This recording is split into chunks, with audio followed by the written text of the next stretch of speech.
Hi guys, welcome back to the channel online info Kannada. ಕೊನೆಗೂ 2024 ಹಾಗೂ 25ನೇ ಸಾಲಿನ ಹಾಸ್ಟೆಲ್ ಅಪ್ಲಿಕೇಶನ್ಸ್ ಸ್ಟಾರ್ಟ್ ಆಗಿದೆ. ಈ ಬಾರಿ ಹಾಸ್ಟೆಲ್ ಅಪ್ಲಿಕೇಶನ್ಸ್ ಒಂದು ವೆಬ್ಸೈಟ್ ಅಲ್ಲಿ ಇರಲ್ಲ. ಅಂದ್ರೆ ಹಿಂದೆ ಹಾಸ್ಟೆಲ್ ಅಪ್ಲಿಕೇಶನ್ಸ್ ಗಳನ್ನ ಎಲ್ಲಾ ಒಂದೇ ವೆಬ್ಸೈಟ್ ಅಲ್ಲಿ ಸಬ್ಮಿಟ್ ಮಾಡ್ತಾ ಇದ್ವಿ. SHP ಪೋರ್ಟಲ್ ಈ ಒಂದು ವೆಬ್ಸೈಟ್ ಅಲ್ಲಿ ಎಲ್ಲಾ ಅರ್ಜಿಗಳನ್ನು ಅಪ್ಲೈ ಮಾಡ್ತಾ ಇದ್ವಿ. ಅಂದ್ರೆ ಫಾರ್ ಎಕ್ಸಾಂಪಲ್ ಎಲ್ಲಾ ಒಂದು ಕೆಟಗರಿಯ ವಿದ್ಯಾರ್ಥಿಗಳ ಅರ್ಜಿಗಳಾಗಿರಬಹುದು. Category 1, OBC, 2A, 3B, SC, ST, minority ಇತ್ಯಾದಿ ಇತ್ಯಾದಿ. ಅಂದ್ರೆ ಎಲ್ಲಾ ಒಂದು ಕೆಟಗರಿಯ ಅರ್ಜಿಗಳನ್ನು ಒಂದೇ ವೆಬ್ಸೈಟ್ ಅಲ್ಲಿ ಅಪ್ಲೈ ಅನ್ನ ಮಾಡಬೇಕಾಗಿತ್ತು. ಅಂಡ್ ಅದು ತುಂಬಾ ಸುಲಭವಾಗಿಯೂ ಇತ್ತು. ಬಟ್ ಇವಾಗ ಆ ರೀತಿ ಇಲ್ಲ. ಅಂದ್ರೆ ಒಂದೇ ವೆಬ್ಸೈಟ್ ಅಲ್ಲಿ ಎಲ್ಲಾ ವರ್ಗದ ವಿದ್ಯಾರ್ಥಿಗಳು ಅಪ್ಲೈ ಮಾಡುವ ಹಾಗಿಲ್ಲ. ಹಾಗಾದ್ರೆ ನಾವು ಯಾವ ಒಂದು ವೆಬ್ಸೈಟ್ ಅಲ್ಲಿ ಹಾಸ್ಟೆಲ್ ಅರ್ಜಿಗಳನ್ನ ಸಲ್ಲಿಸೋದು ಅಂತ ನೋಡೋದಾದ್ರೆ, ಈ ಬಾರಿ ಪ್ರತಿಯೊಂದು ವರ್ಗಕ್ಕೂ ಪ್ರತಿಯೊಂದು ವರ್ಗದ ವಿದ್ಯಾರ್ಥಿಗಳಿಗೂ ಕೂಡ ಅವರದೇ ಆದ ವರ್ಗಕ್ಕೆ ಸಂಬಂಧಪಟ್ಟ ಹಾಗೆ ಒಂದೊಂದು ವೆಬ್ಸೈಟ್ ಅನ್ನು ರೆಡಿ ಮಾಡಿದ್ದಾರೆ. ನೀವೀಗ ಸ್ಕ್ರೀನ್ ಮೇಲೆ ನೋಡಬಹುದು.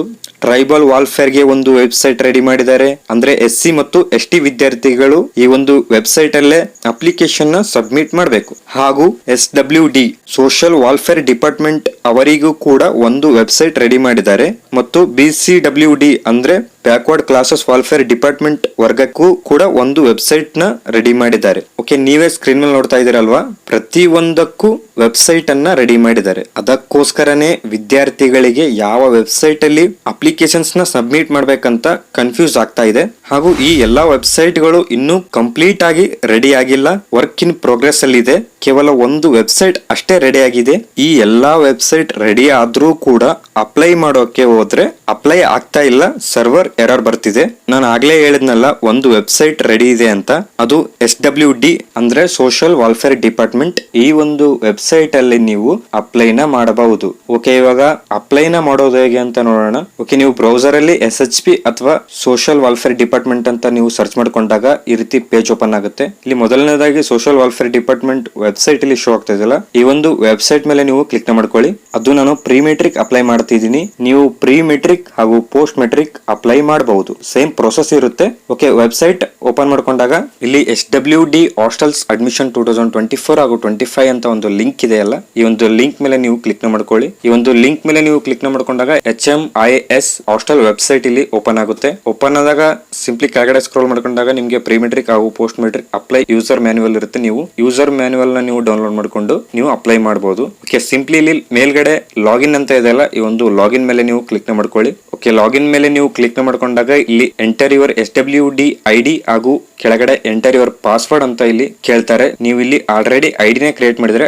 ID ಹಾಗೂ ಪಾಸ್ವರ್ಡ್ ನ ಹಾಕ್ಬಿಟ್ಟು ಲಾಗಿನ್ ಆಗ್ಬೇಕಾಗುತ್ತೆ. ಅಥವಾ ನೀವೇನಾದ್ರೂ ಈ ವೆಬ್ಸೈಟ್ ಅಲ್ಲಿ ID ಕ್ರಿಯೇಟ್ ಮಾಡಿಲ್ಲ ಅಂದ್ರೆ ಇಲ್ಲಿ ಕೆಳಗಡೆ don't have on account register ಅಂತ ಇದೆಯಲ್ಲ, ಈ ಒಂದು ಆಪ್ಷನ್ ಮೇಲೆ ನೀವು ಕ್ಲಿಕ್ ಮಾಡ್ಕೊಳ್ಳಿ. ಓಕೆ, ಕ್ಲಿಕ್ ಮಾಡ್ಕೊಂಡಾಗ ನಿಮ್ಗೆ ಈ ರೀತಿ ಪೇಜ್ ಓಪನ್ ಆಗುತ್ತೆ. ನೀವು ಇಲ್ಲಿ ನಿಮ್ಮ ಒಂದು ಸ್ಟೂಡೆಂಟ್ ID ನ ಕ್ರಿಯೇಟ್ ಮಾಡ್ಕೋಬೇಕಾಗತ್ತೆ. ಈ ಒಂದು ವೆಬ್ಸೈಟ್ ಅಲ್ಲಿ ಲಾಗಿನ್ ಆಗುವುದಕ್ಕೆ ಸ್ಟೂಡೆಂಟ್ ID ನ ಕ್ರಿಯೇಟ್ ಮಾಡ್ಕೋಬೇಕಾಗತ್ತೆ. ಹಾಗೂ ಸ್ಟೂಡೆಂಟಿನ ಎಲ್ಲಾ ಒಂದು ಡೀಟೇಲ್ಸ್ ನ ನೀವು ಇಲ್ಲಿ ಫಿಲ್ ಅಪ್ ಮಾಡಿದ್ರೆ ನಿಮ್ಗೆ ನಿಮ್ಮ ಒಂದು ID ಕ್ರಿಯೇಟ್ ಆಗುತ್ತೆ. ಜಸ್ಟ್ ನೀವು ಈ ಒಂದು ವೆಬ್ಸೈಟ್ ಅಲ್ಲಿ ಲಾಗಿನ್ ಆಗೋ ಮುಖಾಂತರ ಹಾಸ್ಟೆಲ್ ಗೆ ಅಪ್ಲೈ ನ ಮಾಡಬಹುದು. Okay, simply upload student photo ಅಂತ ಇದೆಯಲ್ಲ, ಇಲ್ಲಿ ಬ್ರೌಸ್ ಫೈಲ್ ಮೇಲೆ ನೀವು ಕ್ಲಿಕ್ ಮಾಡ್ಕೊಂಡು ನಿಮ್ಮ ಫೋಟೋನ ನೀವು ಇಲ್ಲಿ ಅಪ್ಲೋಡ್ ಮಾಡಬೇಕಾಗುತ್ತೆ. ಫೋಟೋ ಸೈಜ್ ಬಂದು ಮ್ಯಾಕ್ಸಿಮಮ್ 1 MB ಇರಬೇಕಾಗುತ್ತೆ. ಹಾಗೂ ಕೆಳಗಡೆ full name as per Aadhaar card ಅಂತ ಒಂದು ಫೀಲ್ಡ್ ಇದೆಯಲ್ಲ, ಈ ಒಂದು ಫೀಲ್ಡ್ ಅಲ್ಲಿ ನಿಮ್ಮ ಸ್ಟೂಡೆಂಟಿನ ಆಧಾರ್ ಕಾರ್ಡ್ ಅಲ್ಲಿ ಇರುವಾಗೆ ನೇಮ್ ನ ನೀವು ಇಲ್ಲಿ ಎಂಟರ್ ಮಾಡ್ಕೋಬೇಕಾಗುತ್ತೆ. ನೇಮ್ ನ ಎಂಟರ್ ಮಾಡ್ಕೊಂಡು ಕೆಳಗಡೆ ಜೆಂಡರ್ ನ ನೀವು ಇಲ್ಲಿ ಸೆಲೆಕ್ಟ್ ಮಾಡ್ಕೋಬೇಕಾಗುತ್ತೆ. ಓಕೆ, ಜೆಂಡರ್ ನ ಸೆಲೆಕ್ಟ್ ಮಾಡ್ಕೊಂಡ್ಮೇಲೆ ಕೆಳಗಡೆ ಡೇಟ್ ಆಫ್ ಬರ್ತ್ ಅಂತ ಇದೆಯಲ್ಲ, ಸ್ಟೂಡೆಂಟಿನ ಡೇಟ್ ಆಫ್ ಬರ್ತ್ ನ ನೀವು ಇಲ್ಲಿ ಸೆಲೆಕ್ಟ್ ಮಾಡ್ಕೋಬೇಕಾಗುತ್ತೆ. ಓಕೆ, ಡೇಟ್ ಆಫ್ ಬರ್ತ್ ನ ನೀವು ಸೆಲೆಕ್ಟ್ ಮಾಡ್ಕೊಂಡು ಕೆಳಗಡೆ ಅಡ್ರೆಸ್ ಅಂತ ಇದೆಯಲ್ಲ, ನಿಮ್ಮ ಆಧಾರ್ ಕಾರ್ಡ್ ಅಲ್ಲಿ ಇರುವ ಹಾಗೆ ನಿಮ್ಮ ಅಡ್ರೆಸ್ ಅನ್ನು ನೀವು ಇಲ್ಲಿ ಟೈಪ್ ಮಾಡ್ಬೇಕಾಗತ್ತೆ. ಓಕೆ, ಅಡ್ರೆಸ್ ಅನ್ನ ನೀವು ಟೈಪ್ ಮಾಡ್ಕೊಂಡ್ಮೇಲೆ step 2 validate caste and income certificate ಅಂತ ಇದೆಯಲ್ಲ, ನೀವು ಇಲ್ಲಿ ಕೆಳಗಡೆ ಕ್ಯಾಸ್ಟ್ ಕ್ಯಾಟಗರಿ ಅಂತ ಇದೆಯಲ್ಲ, ನಿಮ್ಮ ಕ್ಯಾಟಗರಿನ ನೀವು ಇಲ್ಲಿ ಚೂಸ್ ಮಾಡ್ಕೋಬೇಕಾಗುತ್ತೆ. SC ST category 1 2A 2B 3A 3B GM ಯಾವ ಒಂದು ಕ್ಯಾಟಗರಿಯ ವಿದ್ಯಾರ್ಥಿ ಇದೀರಾ ನೀವು, ಆ ಒಂದು ಕ್ಯಾಟಗರಿನ ನೀವು ಇಲ್ಲಿ ಚೂಸ್ ಮಾಡ್ಕೊಳ್ಳಿ. ಚೂಸ್ ಮಾಡ್ಕೊಂಡಾಗ ಕೆಳಗಡೆ ಕ್ಯಾಸ್ಟ್ ಸರ್ಟಿಫಿಕೇಟ್ RD ನಂಬರ್ ಹಾಗೂ ಇನ್ಕಮ್ ಸರ್ಟಿಫಿಕೇಟ್ RD ನಂಬರ್ ಕೇಳ್ತಾರೆ. ಕ್ಯಾಸ್ಟ್ ಸರ್ಟಿಫಿಕೇಟ್ RD ನಂಬರ್ ಹಾಗೂ ಇನ್ಕಮ್ ಸರ್ಟಿಫಿಕೇಟ್ RD ನಂಬರ್ ನ ಎಂಟರ್ ಮಾಡ್ಕೊಂಡು ಇಲ್ಲಿ ವೆರಿಫೈ ಮೇಲೆ ನೀವು ಕ್ಲಿಕ್ ಮಾಡ್ಕೊಂಡಾಗ ನಿಮ್ಮ ಸರ್ಟಿಫಿಕೇಟ್ ಬಂದು ವೆರಿಫೈ ಆಗುತ್ತೆ. ಓಕೆ, ಸರ್ಟಿಫಿಕೇಟ್ ವೆರಿಫೈ ಆದ್ಮೇಲೆ ಸ್ಟೆಪ್ 3 ಅಲ್ಲಿ ವೆರಿಫೈ ಕಾಂಟ್ಯಾಕ್ಟ್ ಇನ್ಫಾರ್ಮೇಶನ್ ಅಂತ ಇದೆಯಲ್ಲ, ನಿಮ್ಮ ಕಾಂಟ್ಯಾಕ್ಟ್ ಇನ್ಫಾರ್ಮೇಶನ್ ಅನ್ನ ನೀವು ಇಲ್ಲಿ ಎಂಟರ್ ಮಾಡ್ಕೋಬೇಕಾಗತ್ತೆ.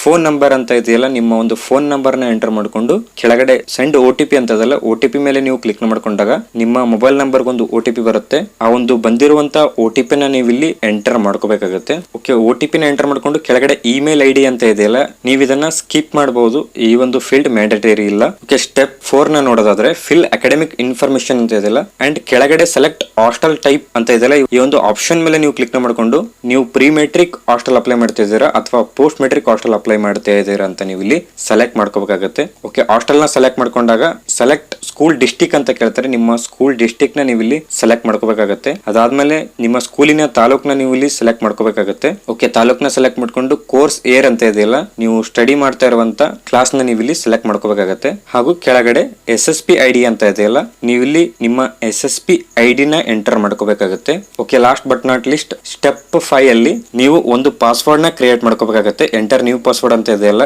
ಇಲ್ಲಿ ಪಾಸ್ವರ್ಡ್ ನ ಎಂಟರ್ ಮಾಡ್ಕೊಳ್ಳಿ. ಹಾಗೂ ಕನ್ಫರ್ಮ್ ಪಾಸ್ವರ್ಡ್ ಅಂತ ಇದೆಯಲ್ಲ, ಅಂಡ್ ನೀವು ಎಂಟರ್ ಮಾಡಿರೋ ಪಾಸ್ವರ್ಡ್ ಬಂದು ಇಲ್ಲಿ ರೀ ಎಂಟರ್ ಮಾಡ್ಕೊಳ್ಳಿ. ಓಕೆ, ಪಾಸ್ವರ್ಡ್ ನ ಎಂಟರ್ ಮಾಡ್ಕೊಂಡಾಗ ಇಲ್ಲಿಗೆ ನಿಮ್ಮ ಸ್ಟೂಡೆಂಟ್ ID ಪ್ರೊಸೆಸ್ ಕಂಪ್ಲೀಟ್ ಆಗುತ್ತೆ. ಕೆಳಗಡೆ ಡಿಕ್ಲರೇಷನ್ ಇದೆಯಲ್ಲ, ಐ ಅಗ್ರಿ ಅಂತ ಈ ಒಂದು ಚೆಕ್ ಬಾಕ್ಸ್ ಮೇಲೆ ನೀವು ಕ್ಲಿಕ್ ಮಾಡ್ಕೊಳ್ಳಿ. ಓಕೆ, ಕ್ಲಿಕ್ ನ ಮಾಡ್ಕೊಂಡಾಗ ಕೆಳಗಡೆ ಕ್ರಿಯೇಟ್ ಅಕೌಂಟ್ ಅಂತ ಇದೆಯಲ್ಲ, ಈ ಒಂದು ಕ್ರಿಯೇಟ್ ಅಕೌಂಟ್ ಮೇಲೆ ನೀವು ಕ್ಲಿಕ್ ನ ಮಾಡ್ಕೊಂಡಾಗ ನಿಮ್ಮ ಅಕೌಂಟ್ ಬಂದು ಕ್ರಿಯೇಟ್ ಆಗುತ್ತೆ. ನೀವು ಡೈರೆಕ್ಟ್ ಆಗಿ ಲಾಗಿನ್ ಆಗೋ ಮುಖಾಂತರ ಹಾಸ್ಟೆಲ್ ಅಪ್ಲಿಕೇಶನ್ ನ ಸಬ್ಮಿಟ್ ಮಾಡಬಹುದು. ಓಕೆ, ನಾನು ನೈಟ್ ಅಪ್ಲೈ ಮಾಡ್ತಾ ಇರೋದ್ರಿಂದ ಸರ್ವರ್ ಪ್ರಾಬ್ಲಮ್ ಬರ್ತಾ ಇದೆ. ಪ್ರತಿಯೊಬ್ಬರಿಗೂ ಕೂಡ ಅಕೌಂಟ್ ನ ಕ್ರಿಯೇಟ್ ಮಾಡಕ್ ಹೋದಾಗ ಸರ್ವರ್ ಪ್ರಾಬ್ಲಮ್ ಹಾಗೂ ಎರರ್ ಬರ್ತಾ ಇದೆ. ಜಸ್ಟ್ ನೀವು ಕ್ರಿಯೇಟ್ ಅಕೌಂಟ್ ಅಂತ ನೀವು ಟ್ರೈ ಮಾಡ್ತಾನೆ ಇರಬೇಕಾಗುತ್ತೆ. ಅದು ಆಟೋಮೆಟಿಕ್ ಆಗಿ ಸಬ್ಮಿಟ್ ಆಗುತ್ತೆ. ಓಕೆ, ಈ ಒಂದು ವಿಡಿಯೋನ ನಾನು ಇಲ್ಲಿಗೆ ಕಂಪ್ಲೀಟ್ ಮಾಡ್ತಾ ಇದ್ದೀನಿ. ಇನ್ನು ಉಳಿದ ವರ್ಗದ ವಿದ್ಯಾರ್ಥಿಗಳಿಗೂ ಕೂಡ SHP ಅಪ್ಲೈ ಮಾಡೋಕೆ ಆಪ್ಷನ್ ನ ಕೊಡ್ತಾರೆ. ಹಾಗೂ ಯಾವೊಂದು ವೆಬ್ಸೈಟ್ ಅಲ್ಲಿ ಅಪ್ಲೈ ನ ಮಾಡಬೇಕೆಂದು ನೋಟಿಫಿಕೇಶನ್ ಕೂಡ ಬಿಡ್ತಾರೆ.